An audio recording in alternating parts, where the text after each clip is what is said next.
ولا تقولوا لمن يقتل في سبيل الله أموات بل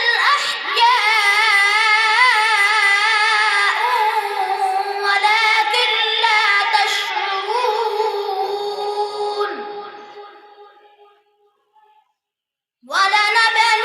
ولنبلونكم بشيء من الخوف والجوع ونقص من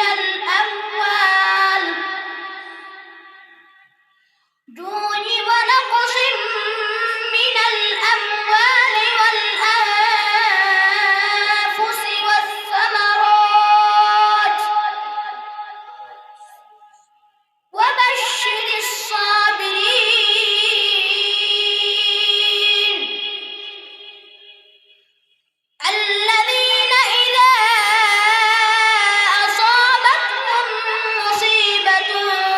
قالوا إنا لله وإنا إليه راجعون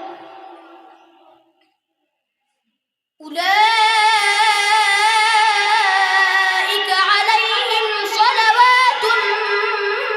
من ربهم ورحمة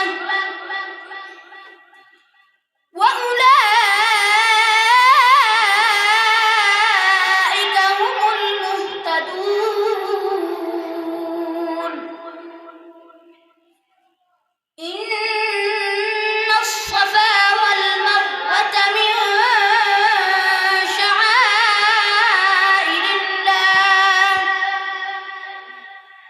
فمن حج البيت أو اعتمر فلا جناح عليه أن